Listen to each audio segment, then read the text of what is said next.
Bonjour à tous. La présentation à laquelle vous allez assister a été conçue pour le congrès de l'AMQ 2025 qui avait lieu à l'ETS cette année. Alors, le titre de la présentation, c'est l'iceberg de la géométrie. Donc, je pensais commencer en vous expliquant qu'est-ce qu'un iceberg. Alors, un iceberg, c'est un meme qu'on retrouve sur Internet. Il y a plusieurs icebergs qui portent sur différents thèmes. Donc, par exemple, ici, on a l'iceberg de la théorie musicale. Donc, l'idée, c'est que la partie émergée de l'iceberg, ce sont les notions plus communes qui sont, c'est ça, qui font partie du savoir commun. Et plus on descend dans l'iceberg, plus on retrouve des choses qui sont pointues, qui sont hermétiques, voire même un peu ésotériques. Alors, par exemple, dans l'iceberg de la géométrie, on a le fameux rythme 4/4, le rythme le plus commun, la gamme majeure, la clé de sol, la clé de fa, etc., les triades dans les accords à trois notes, fondamentale, tierce, quinte, etc. Ensuite, dans la deuxième étage de l'iceberg, on a des choses un peu moins communes, une sixte augmentée, on a la gamme mineure mélodique, le double bémol. Ensuite, on a des rythmes un peu plus bizarres dans le rythme 15/16, le rythme 5/4, mix meter, donc des, des, euh, des rythmes qui sont mêlés. Le rythme 7/8, etc. On descend, et puis plus on descend, plus ça devient bizarre. 5/4/4, j'ai aucune idée de qu'est-ce que c'est. Pitch equal rhythm, moi j'ai une idée de ce que c'est. Ça, c'est quand un rythme est accéléré, progressivement, le rythme, ça ressemblera plus à une pulsation, mais ça va vibrer, ça va devenir un ton, euh, littéralement. Et donc, si on tape, on fait un rythme, par exemple, 3 contre 2, et puis ça, donc quand on accélère cette pulsation-là, ça va devenir, on va avoir une harmonie qui va être une quinte. Donc, il y a plusieurs mimes. Celui-là, c'est le mime de l'iceberg de la linguistique. Il y a plein de choses fascinantes à apprendre là-dedans. Donc, il y a plein de vidéos qu'on retrouve sur YouTube qui décortiquent chacun de ces éléments-là en détail. Et puis, c'est ça qui m'a inspiré pour la présentation d'aujourd'hui. On va suivre cette trame-là. L'idée, c'est de rendre compte du chemin qu'on parcourt quand on s'intéresse à un sujet. On commence par des choses plus communes, et puis on descend, et puis ça devient de plus en plus précis, de plus en plus spécifique. Et donc, c'est là-dedans que je vais vous accompagner. Alors, la première partie de l'iceberg, c'est la géométrie euclidienne, donc la géométrie la plus commune. C'est ça, donc ici un joli tableau qui représente les géomètres grecs de l'Antiquité, avec une inscription en dessous qui est une sorte de mime qui date d'il y a 2500 ans. Aiométritos Mesesicito, quelque chose comme ça. Donc, c'est une inscription qu'on retrouvait à l'entrée de l'Académie de Platon, euh, donc son école de philosophe, ce qui signifie nul n'entre ici s'il n'est géomètre. Alors, la géométrie euclidienne, en termes modernes, on pourrait la définir comme un espace vectoriel sur R de dimension 2, muni d'une forme bilinéaire symétrique et définie positif. On peut alors définir la distance entre deux points. Donc, la distance, c'est la distance entre les points PQ, c'est la norme du vecteur PQ, qui est donc définie à l'aide de la forme bilinéaire. Les symétries de la géométrie euclidienne, donc ce qu'on appelle aussi les isométries, donc c'est une transformation linéaire affine.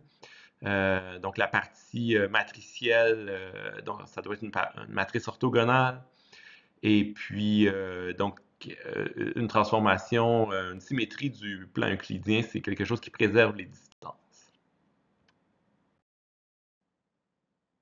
Par exemple de transformation, il y a les rotations, il y a les translations, il y a les réflexions, et leurs compositions, comme par exemple les symétries glissées. Dans la géométrie euclidienne, il y a la notion de collinéarité, il y a la notion de parallélisme, on peut parler de droite parallèle, il y a la notion de distance, il y a la notion d'angle, il y a la notion d'aire, il y a la notion d'orthogonalité, et il y a les coniques, donc celles qu'on connaît, les paraboles, hyperboles, ellipses, qui comprend les cercles. Par contre, il n'y a pas de sens horaire anti-horaire. Donc, si on admet comme symétrie la réflexion, ben, il n'y a pas cette notion absolue de sens horaire, sens anti-horaire. Il y a une notion relative de sens, mais pas de notion absolue. Et est-ce qu'il y a une origine dans le plan euclidien? Ben non, il n'y a pas d'origine, tous les points sont les mêmes. Premier théorème des géométries euclidiennes, peut-être je l'ai déjà entendu décrit comme le théorème le plus important de tous les mathématiques, le théorème de Pythagore. Ici, il est représenté de façon géométrique. C'est quelque chose que j'aime bien dire à mes étudiants. Maintenant, quand on pense au théorème de Pythagore, peut-être qu'on pense un peu plus à quelque chose d'algébrique, a carré plus b carré égale c carré. Mais le grec de l'Antiquité, n'ayant pas d'algèbre, c'est venu beaucoup plus tard. Quand il pensait au théorème de Pythagore, il pensait à cette figure-là. Donc, le triangle rectangle avec un carré sur chacun des côtés. Donc, l'air ici en jaune plus l'air en jaune donne l'air en bleu. Les coniques maintenant, donc encore une fois, de nos jours, on met l'accent sur l'aspect algébrique des coniques, mais dans l'Antiquité, donc la définition d'une conique, c'était un objet géométrique, un objet métrique. Donc l'ensemble des points situés à égale distance d'un point appelé foyer et d'une droite appelée la droite directrice. Même principe pour l'hyperbole, donc ça a une définition à la base qui est métrique. L'ellipse, donc on voit que la somme des distances, donc le segment orange et bleu, la somme de ces longueurs-là est constante à mesure qu'on se déplace sur la circonférence de l'ellipse. Et donc, ça, c'est la première partie de l'iceberg. Et donc, on descend d'un étage, on s'en va étudier la géométrie affine du plan réel. Donc, qu'est-ce que c'est la géométrie affine? Donc, on part du plan euclidien et on va admettre certaines transformations, on va les admettre comme des symétries. Donc, par exemple, ça va être une symétrie de notre plan. On voit ici qu'il y a des choses qui ont été changées dans la forme. Donc, une façon de définir ça, ça serait de dire la définition du plan affine réel, c'est tout simplement un espace vectoriel sur R de dimension 2.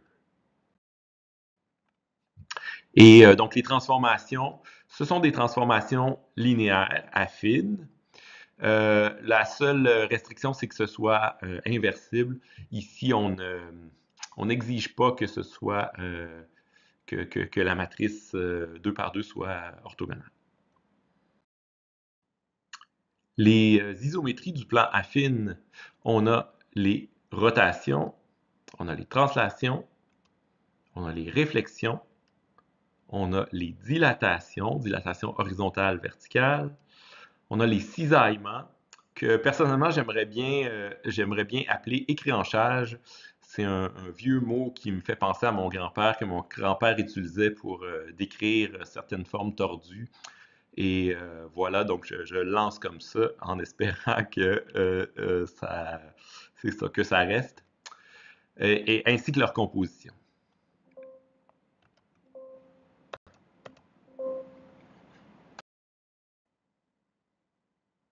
Dans la géométrie affine, on a la notion de collinéarité, on a la notion de parallélisme. Est-ce qu'on a encore la notion de distance? Eh bien non, on n'a pas la notion de distance en raison des dilatations. Bien, les distances peuvent changer. Mais par contre, ce qu'on a, c'est les rapports de longueur orientés de segments parallèles. Donc ça, c'est une idée qui va revenir quand je vais présenter les théorèmes classiques de la géométrie affine. Est-ce qu'on a les angles en géométrie affine? Ben non, on n'a pas les angles. De la même façon, quand on fait une transformation affine, quand on fait un cisaillement ou un écréanchage, les angles changent. Est-ce qu'on a les aires en géométrie affine? Eh bien non, on n'a pas les aires. Les aires sont amenées à changer via une transformation affine. Par contre, ce qui est préservé, c'est les proportions des aires orientées. Est-ce qu'on a la notion d'orthogonalité? Ben non, on n'a pas les angles, alors on n'a pas la notion d'orthogonalité. Est-ce qu'on a les coniques en géométrie affine? Alors ça, c'est un peu plus compliqué. Donc j'y reviendrai. Faut répondre à cette question-là de façon nuancée. Donc pour l'instant, on va dire oui et non.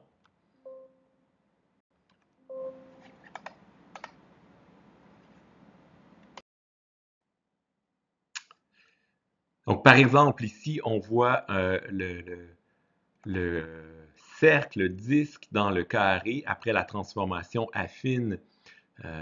Donc les formes sont un peu transformées, mais ce qui est préservé, ce sont les proportions. Donc le cercle ici à gauche, il occupe une proportion de pi sur 4 du carré.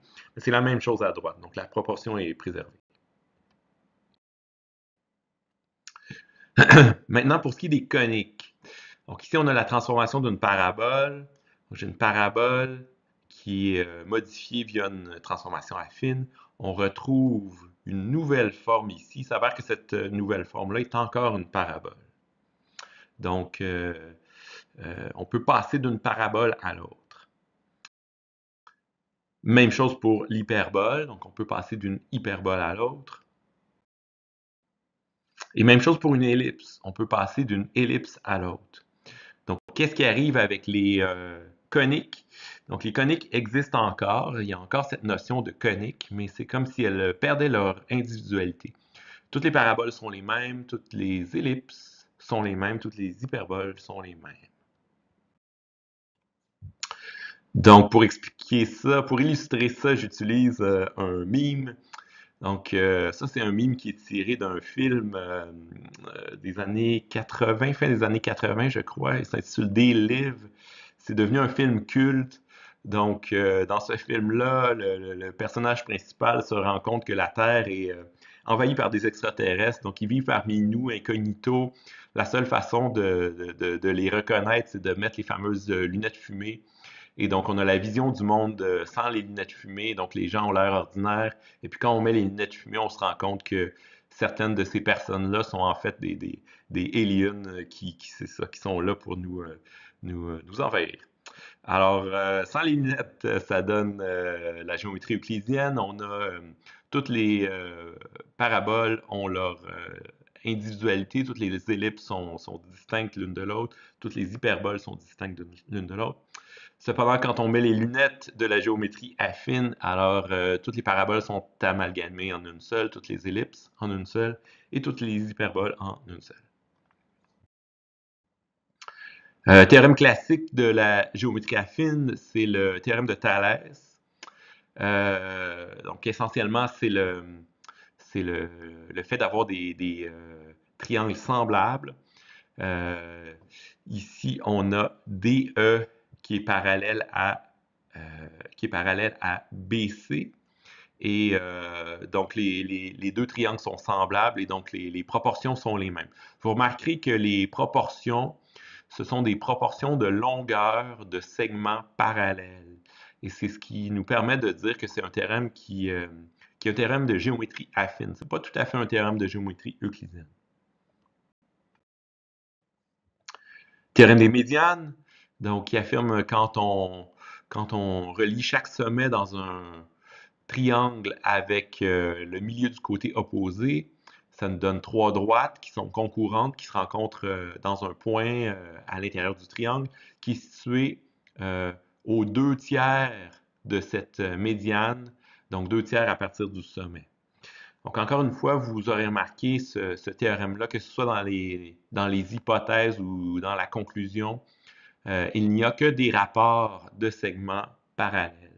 Et donc, c'est un théorème de géométrie affine.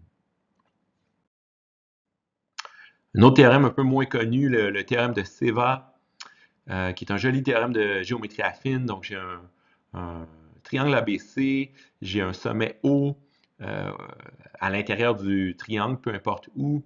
Et puis, donc, je relie ce point-là, ce point O-là, à chacun des sommets ABC. Je poursuis le segment pour qu'il rencontre le côté opposé. Ça me donne trois nouveaux points E, D et F. Et puis, donc, je peux comparer les longueurs. Par exemple, je peux comparer les longueurs de EA et CE. Donc, je peux comparer ça en faisant un rapport. Et donc, je peux faire ça sur chacun des trois côtés. Il s'avère que si je fais le produit de ces trois rapports-là, je trouve 1. Et donc, encore une fois, les seuls rapports qui sont faits, ce sont des rapports de longueur de segments parallèles. Et donc, c'est bel et bien un théorème de géométrie affine. Théorème de Mélénas, donc une autre construction. Je pars d'un triangle ABC. Je trace une droite qui croise les côtés AC et BC, qui croise ces deux côtés-là en deux points D et E. Je poursuis cette droite-là, donc la droite mauve ici. Donc, cette droite mauve-là va rencontrer le, le côté AB, là, si on le poursuit, et on va avoir une relation entre les distances ainsi formées. Donc, c'est une relation entre les distances orientées. Et donc, on en est déjà au troisième niveau du iceberg. Donc, on a passé au travers de la géométrie euclidienne du plan, la géométrie affine du plan réel. Il nous reste à étudier la géométrie du plan projectif réel. Alors, ici, on va définir le plan projectif en passant par les symétries. Donc, les symétries du plan projectif, ici, j'ai mon plan, donc on va utiliser la troisième dimension. J'ai mon plan qui est posé, si on veut, en 2D. Ici, j'ai le plan de projection, donc qui occupe une troisième dimension. Et donc, chaque point du plan est projeté sur le plan de projection. Et donc, ça nous donne une transformation du plan. Et donc, on va admettre ça comme étant une symétrie du plan projectif. Donc, si initialement le plan euclidien était très rigide, ensuite la géométrie affine un peu plus mou, on pouvait faire des dilatations, des écréanchages. Ici, c'est encore plus mou, il y a toutes sortes d'autres déformations qui peuvent être faites. Algébriquement, les symétries du plan projectif réel, elles ressemblent à ceci. Donc, ce sont des fractions rationnelles. Donc, visuellement, ça ressemble à ceci. J'ai ma grille qui est transformée comme ça. Donc, on pense à une grille qu'on apposerait sur un plancher, qu'on regarderait de côté en penchant la tête. Ultimement, c'est quelque chose comme ça qu'on verrait. Propriété importante des symétries du plan projectif, c'est que la collinéarité est préservée. Donc, si P, Q et R sont collinaires, alors la TP, TQ et TR sont aussi collinaires. Quelque chose d'important, c'est qu'il faut rajouter certains points dans le plan projectif. Je dis il faut, mais c'est très naturel de les ajouter. Donc ici, par exemple, on a notre plan qui est comme le plan horizontal avec deux droites qui s'en vont à l'infini. Ben, c'est très utile en géométrie projective, c'est très naturel, ça rend ça très symétrique de rajouter le point à l'infini. Et en plus, c'est très utile de rajouter la droite à l'infini, donc l'espèce d'horizon ici qu'on a dans l'image. Donc, non seulement on a nos points ordinaires en géométrie projective, mais on a aussi les points à l'infini, puis la droite à l'infini. Puis ultimement, cette droite à l'infini-là, elle est pas différente des autres droites. Donc, tout ça c'est parfaitement symétrique et il n'y a pas de raison de la distinguer. Il n'y a pas même de possibilité de distinguer cette droite-là à l'infini. Tout ça est un peu étrange, un peu irréel de parler de points à l'infini, de droite à l'infini. Donc, il y a une façon de donner un sens bien concret à ça. Mais il faut utiliser une troisième dimension. Donc, on part avec notre plan initial, notre plan 2D, désolé, qu'on soulève d'une unité au-dessus de l'origine. Et puis maintenant, un point du plan, à chaque point du plan, on associe une droite qui passe par l'origine. De même, chaque droite du plan, on lui associe un plan de R3 qui passe par l'origine. Et donc, de cette façon-là, les points à l'infini, les points du plan projectif à l'infini, ce sont des droites qui passent par l'origine, mais des droites horizontales.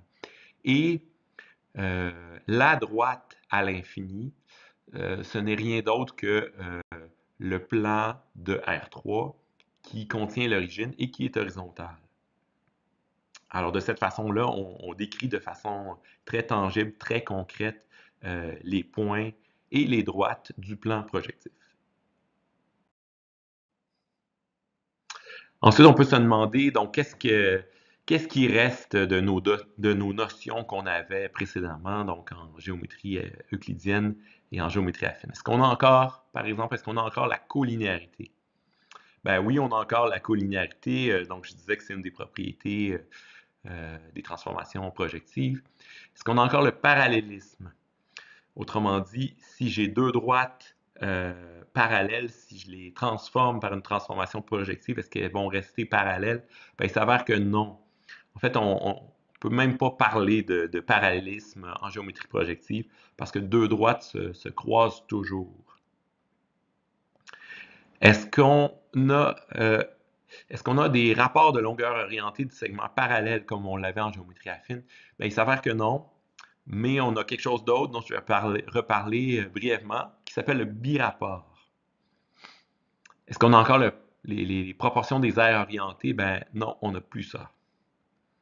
Est-ce qu'on a encore la notion de conique? Donc, ça aussi, il faut apporter une réponse nuancée à ça. Pour l'instant, je vais dire oui et non. Donc, qu'est-ce que c'est le birapport? Ben, si j'ai 4 points A, B, C, D, donc je peux calculer une quantité qu'on appelle le birapport, donc qui est formé à partir des rapports des longueurs de ces segments-là.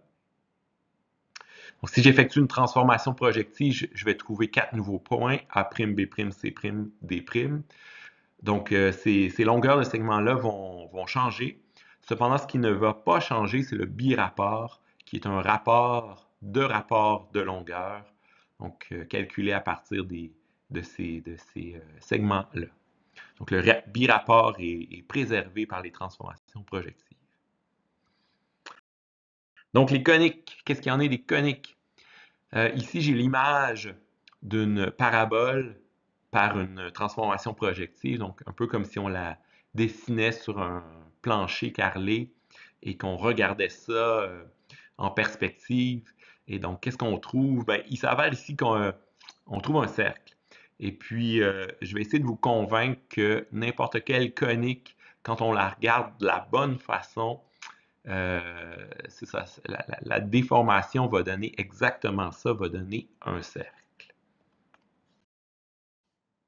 Donc, pour essayer de vous convaincre de ça, on va repartir de la définition d'une conique. Une définition qu'on peut donner d'une conique, c'est l'intersection entre un cône et un plan.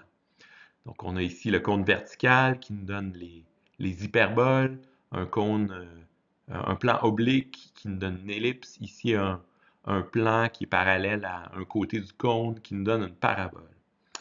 Donc là, je vais effectuer une transformation projective, donc je vais fixer un œil, donc il faut savoir où placer son œil pour bien voir où se trouve le cercle. Il s'avère que si on place son œil ici, au sommet du cône, donc ici on a plan de projection. Donc, les objets ici, par exemple, les objets sur l'hyperbole ou les objets sur la parabole vont être projetés le long de la périphérie du cône. Et donc, on va tracer ce cercle-là. Et donc, dans un sens qu'on voyait précédemment, comment la parabole se transformait en cône, en cercle, pardon, au fond, ce qu'on voyait, c'était le cône qui était à l'origine des coniques. Donc ça, c'est vrai pour la parabole, c'est vrai pour une ellipse, c'est vrai pour une hyperbole. Tout se transforme en cercle en géométrie projective. Donc, est-ce qu'on a encore les coniques en géométrie projective? Fait qu'on peut donner une réponse nuancée à ça, et puis donc on peut faire appel à notre mime du film de série B. Donc, initialement, avec la géométrie euclidienne, on avait toutes les coniques qui avaient toute leur individualité. En géométrie affine, quand on met les lunettes de la géométrie affine, ben, elles perdent leur individualité. Toutes les paraboles sont les mêmes, toutes les ellipses sont les mêmes, toutes les hyperboles sont les mêmes. Et puis en géométrie projective, ben, toutes les coniques sont les mêmes. Elles reviennent toutes à un cercle. Et donc ça fait en sorte qu'en géométrie projective, il n'y a pas de notion de différentes coniques, mais il y a une notion d'être une conique, il y a une notion de conicité. C'est pas une notion de collinéarité, mais c'est comme une notion de conicité. Et ça, c'est quelque chose qu'on peut dire que Pascal avait remarqué. C'est un super théorème qu'il avait remarqué dans sa jeunesse. Je pense il était très jeune, il avait quelque chose comme 16 ans. Il avait remarqué que si on inscrit 6 points à la circonférence d'une ellipse, si on les relie de cette façon-là, donc on va avoir 3 points d'intersection x, y, z, et ces points-là vont être collinéaires. Et il s'avère que c'est cette propriété-là qui saisit l'essence d'être une conique en géométrie projective. C'est pas une notion métrique, c'est pas une notion qui requiert du parallélisme comme en géométrie affine. C'est une notion qui fait intervenir seulement des droites et la notion de collinéarité. Donc c'est ça, c'est un théorème qui est vrai, peu importe la conique. Donc la version de Pascal, c'était sur une ellipse. Mais il s'avère que c'est vrai sur deux droites aussi. On peut concevoir que deux droites, c'est en fait une sorte de conique dégénérée, c'est une sorte d'hyperbole dégénérée. Et donc là, on a la même propriété que sur le théorème de Pascal. Cette version-là, on l'appelle le théorème de Pappus. Et donc, on a terminé notre étage de la géométrie projective du plan réel. Donc, on est passé au travers de la géométrie euclidienne, affine, plan projectif. Et donc, on est prêt pour entamer une nouvelle couche dans notre iceberg. Et la première chose qu'on va étudier, c'est la géométrie affine sur un corps fini. Donc, les axiomes de la géométrie affine sont les suivants. Le premier axiome, donc je l'ai souligné en gras, c'est un axiome qui va être important dans ce qui va suivre.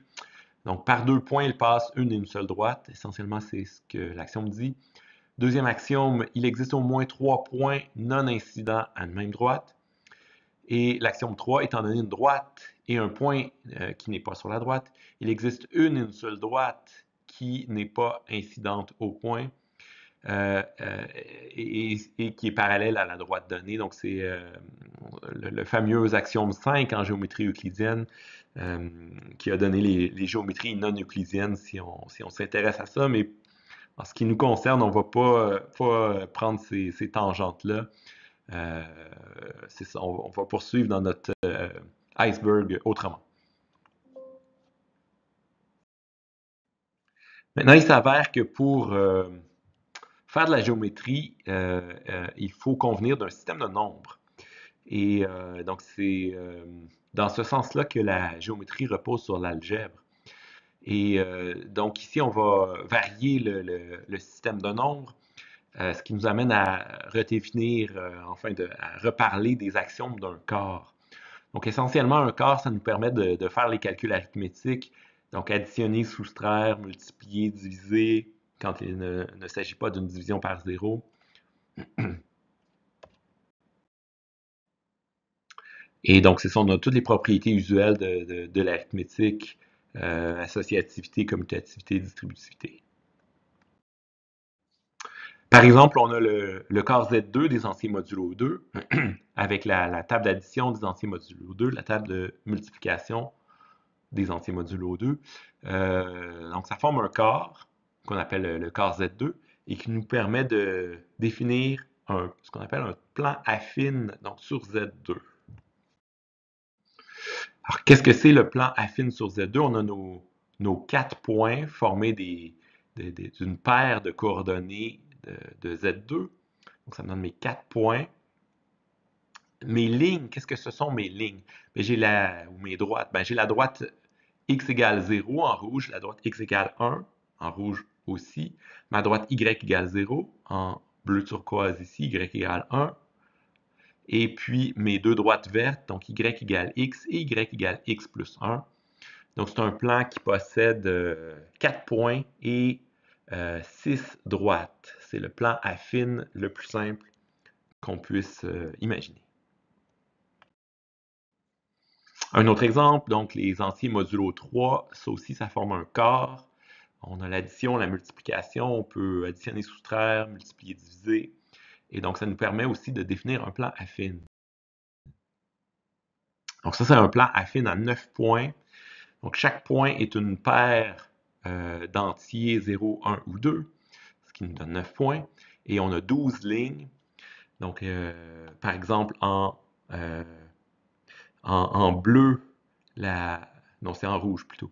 En rouge, la droite x égale 0, x égale 1, x égale 2. En bleu, les droites y égale 0, y1, y égale 1, y égale 2. Et les droites en vert, y égale x, ici, y égale x plus 1, et ici, y égale x plus 2. J'ai aussi d'autres droites en noir. Donc, y égale 2x, qui a l'air de ça, 2x plus 1, et 2x plus 2. Maintenant, un autre mime. Donc, c'est un petit garçon qui va voir sa maman qui est en train de lire. Il lui demande, Maman, est-ce qu'il y a des dragons dans ton livre? La maman dit non. Il lui répond, mais pourquoi tu lis ça d'abord? Donc, pourquoi je vous parle de ça? Où sont les dragons? Où est la raison d'être de tout ça? Donc, la raison d'être s'en vient donc j'espère que vous allez être d'accord avec moi que c'est ça. Une fois que je vais vous les avoir présentés, vous allez comprendre pourquoi je vous parlais de ça. Donc, je vous parle d'un problème qui a l'air d'avoir aucun rapport avec la géométrie, aucun rapport avec ce dont on parlait. C'est un problème de combinatoire. Le problème des 16 scouts. Alors, qui s'énonce de la façon suivante. Un responsable d'une troupe de scouts doit organiser 5 activités. Lors de ces activités, il devra diviser sa troupe de 16 scouts en 4 équipes de 4. Les activités ont pour but de faire en sorte que chacun apprenne à connaître tous les autres. C'est pourquoi on demande que chaque scout se retrouve avec chaque autre une et une seule fois. Donc, pour la première activité, par exemple, si on suit un scout en particulier le long des 5 activités, durant la première activité, il va être en équipe avec 3 autres personnes, donc il va rencontrer 3 nouvelles personnes. Et ça va être de même pour chacune des 5 activités, donc 5 x 3, 15. 15 plus lui-même 16. Donc ces conditions-là sont cohérentes et sont optimales.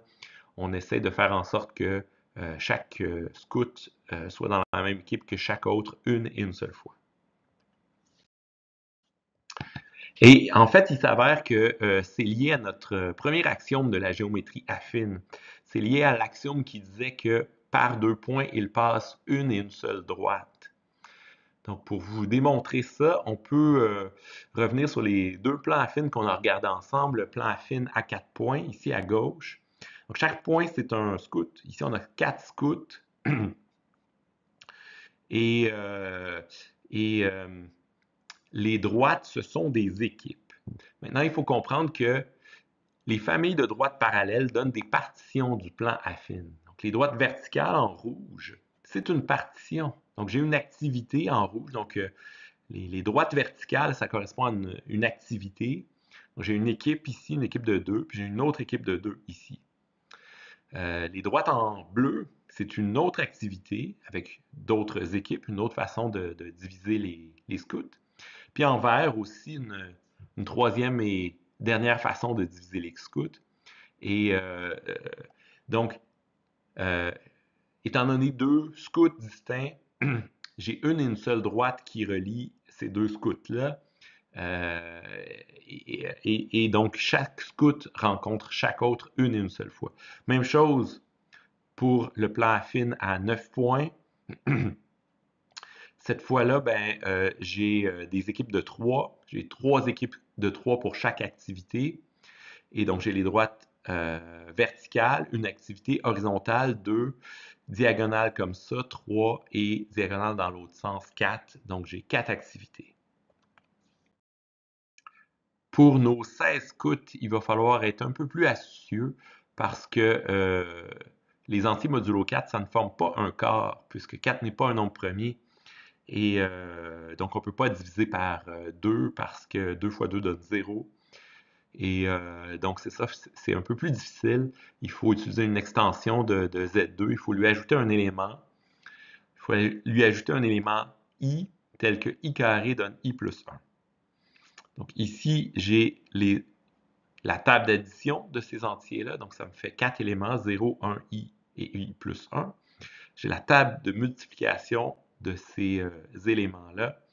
Donc, ici, j'ai la définition de I. Donc, I carré donne I plus 1. Ici, I fois I plus 1, ça fait I carré plus I. I carré donne I plus 1. Donc, j'ai 2 I carré plus 1, mais 2 modulo 2, ça fait 0. Donc, il me reste seulement le 1. Donc ça, c'est un quart. Je peux additionner, soustraire, multiplier, diviser. Donc si c'est un quart, je peux donc créer un plan affine sur ce quart-là.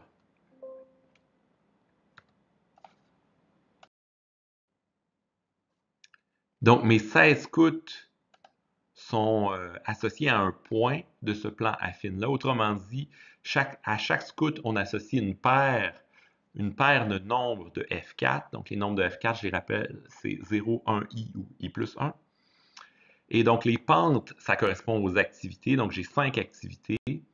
L'activité 0, l'activité 1, l'activité I, l'activité I plus 1 et l'activité infinie pour les pentes verticales.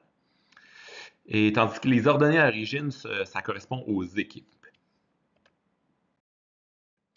Donc, par exemple, étant donné deux scouts, ici, j'ai le scout 1I et ici, j'ai le scout I plus 1, I plus 1.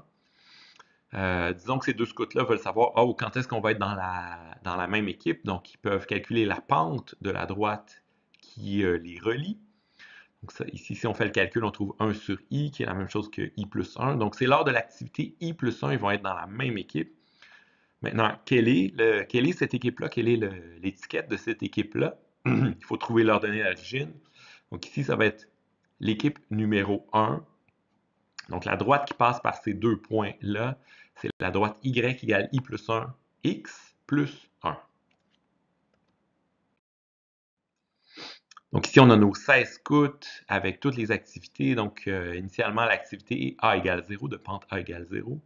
Et donc, les équipes sont découpées comme ça. Donc, en bleu, c'est l'équipe 0, en rouge, l'équipe 1, en orange, l'équipe I et en gris, l'équipe I plus 1.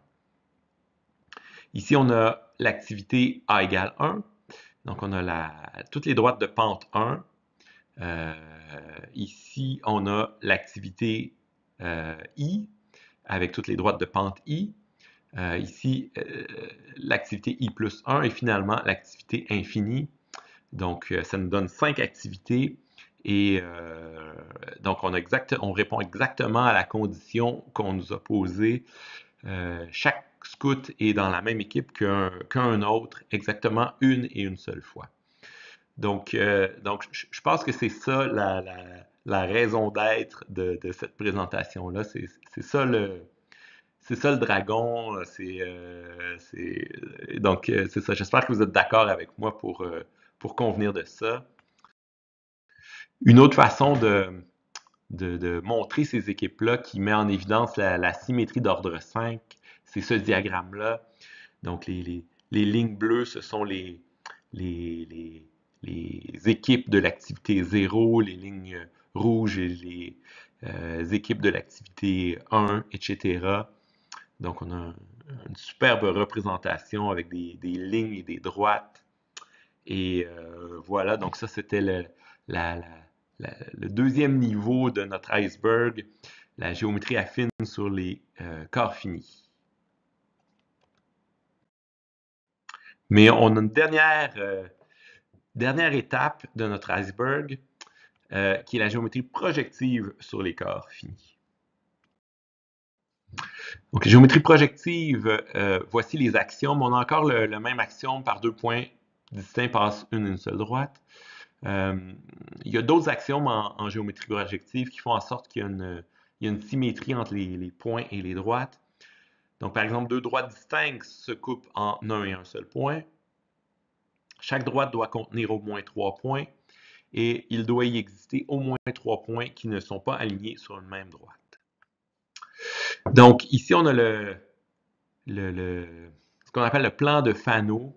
Donc, ça, c'est la géométrie projective ou le plan projectif qu'on obtient à partir de Z2. Donc, on se souvient de notre plan affine à 4 points qui est ceci. Donc là, il faut ajouter des points à l'infini. Par exemple, ces deux droites-là, un peu comme les rails de chemin de fer, se rencontrent à l'infini ici.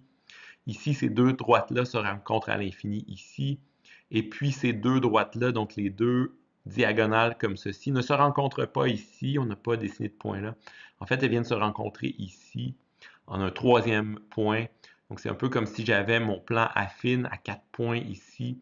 J'ajoute la droite à l'infini. Et donc, c'est ça, ces points-là sont formés de 3 coordonnées, non toutes nulles.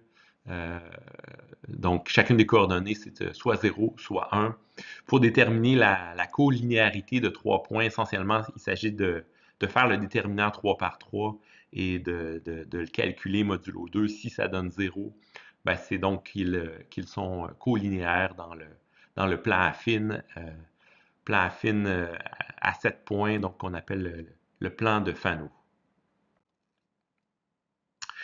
Il s'avère que c'est ça, la géométrie affine sur un plan, pas la géométrie affine, la géométrie projective sur un corps fini, ça nous permet de concevoir un système de cartes semblable à un jeu commercial bien connu qu'on appelle le jeu Double. Alors, qu'est-ce que c'est ce jeu-là?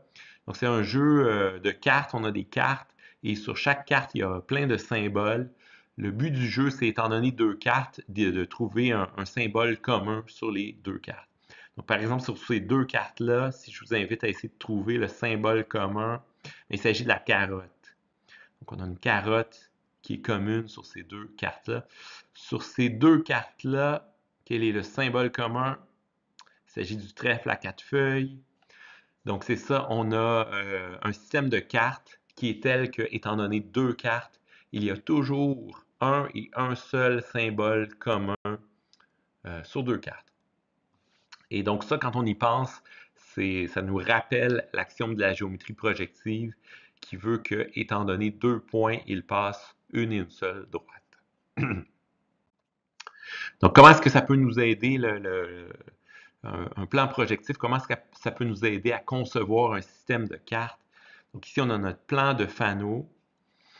Donc ici, on a la droite rouge. Chaque droite, on lui associe une couleur. La droite bleue foncé, bleu pâle, mauve, orange, vert et noir. Donc cette carte-là, elle est à la rencontre des droites rouge, orange et vert. Donc, c'est cette carte-là, c'est la carte sur laquelle j'ai pas mis 3 symboles, mais j'ai mis 3 couleurs. La couleur vert, orange et rouge. Donc, ici, j'ai une autre carte avec les 3 symboles qui sont les 3 couleurs. Donc, si par exemple, je prends ces deux cartes-là, il y a un symbole commun, un et un seul, en fait, une couleur commune qui est la couleur rouge. On la voit très bien, c'est la droite rouge qui relie ces deux sommets-là. Si je prends par exemple ces deux cartes-là, donc qui sont ces cartes-là et celle-là, ici il y a une couleur commune qui est la couleur noire. Donc la clé pour concevoir un système de cartes qui satisfait la condition du jeu de Double, c'est d'utiliser un plan projectif sur un corps fini. Donc, par exemple, si on voulait faire un système de cartes basé sur le corps Z3, donc il faudrait compléter le plan affine à 3 points. Il faudrait rajouter une droite à l'infini. Donc ici, j'ai les droites parallèles comme ceci qui se rencontrent en un point à l'infini. Les droites dans l'autre sens, parallèles dans l'autre sens qui se rencontrent à l'infini. Ces droites-là, diagonales dans l'autre sens, se rencontrent en ce point-là. Puis diagonales dans l'autre sens se rencontrent en ce point-là. Donc j'ai ma droite à l'infini que je dois ajouter à mon plan affine. Et maintenant, toutes les droites ont exactement 4 points. C'est ça, par 2 points passe une seule droite. Puis même, étant donné 2 droites, elles se croisent toujours en un et un seul point. Donc, algébriquement, qu'est-ce que ça donne? Donc, un point, c'est un triplet de coordonnées de Z3, donc formé de 3 valeurs, 0, 1 ou 2. Par contre, les 3 valeurs ne peuvent pas être toutes les 3 nulles. Il faut quotienter ça, c'est-à-dire il faut considérer que certains triplets sont équivalents. Ils sont équivalents s'ils sont proportionnels. Autrement dit, on pourrait le définir par une égalité, là, si le produit vectoriel dans Z3 est nul. Et donc, c'est ça, tous nos points. Initialement, on en avait 27, mais bon, on enlève la coordonnée 0, 0, 0.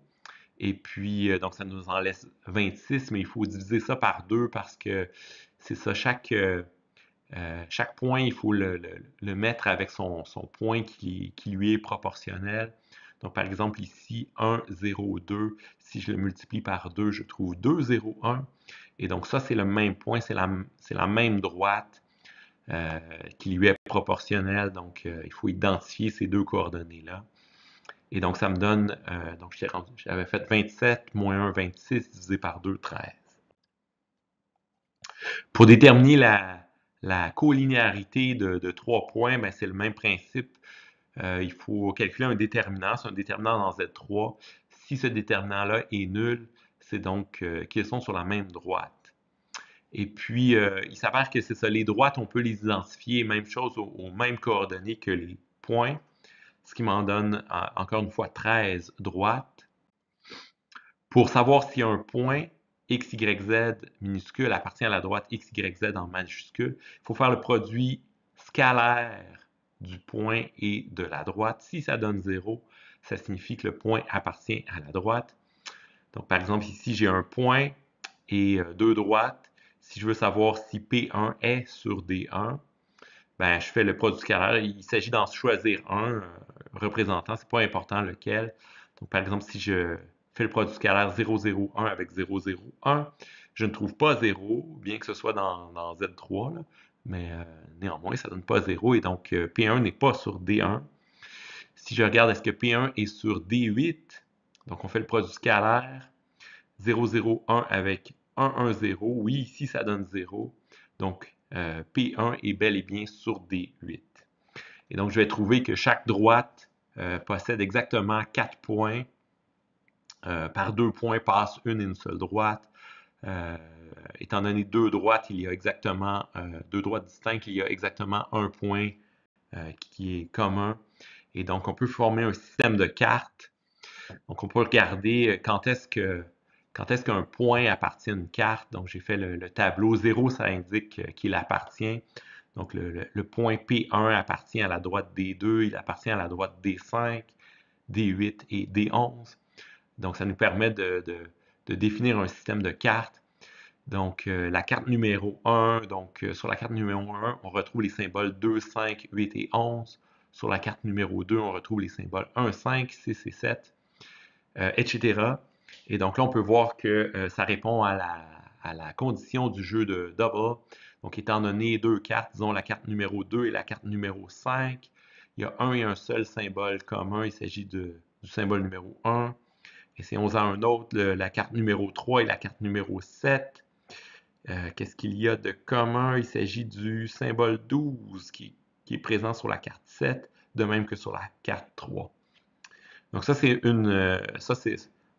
la façon la plus élégante, je pense, de concevoir un système de cartes qui répond à la condition du jeu double. Pour le jeu double, donc il faut utiliser un corps à 7 éléments. Donc Z7 fonctionne très bien. Ici, on n'a pas besoin d'ajouter un élément à Z7. Il s'avère que les concepteurs du jeu ont fait ça. Donc, on a notre plan affine sur 7 points. On ajoute la droite à l'infini. Et donc, sur chaque carte, il y a exactement 8 symboles. On a nos conditions de collinéarité, etc. Étant donné deux cartes, il y a exactement un symbole qui est commun. Mais pour une raison pour laquelle je ne suis pas exactement certain, mais euh, les concepteurs ont éliminé deux cartes. Donc, initialement, s'ils avaient gardé toutes les cartes, ils auraient eu donc 7 au carré. Donc, ça, c'est notre plan affine. 7 plus 7 plus 1. Donc, 7 au carré, 49. Ouais, plus 7 plus 1. Donc, ils auraient eu 57 cartes. J'ai l'impression que ce nombre-là était trop étrange, trop bizarre. Donc, ils ont éliminé deux cartes pour trouver 55 cartes. Donc, c'est un multiple de 5 qui est un nombre un peu plus joli, un peu moins intimidant peut-être. Et donc, c'est ça, le jeu commercial d'abord est fondé sur le euh, plan projectif à 57 points, mais bon, ils ont éliminé deux cartes. Et donc, ils en ont gardé seulement 55 cartes. Donc voilà, c'est la fin de l'iceberg. On est rendu vraiment au fond de l'iceberg et j'espère que vous avez apprécié ma présentation.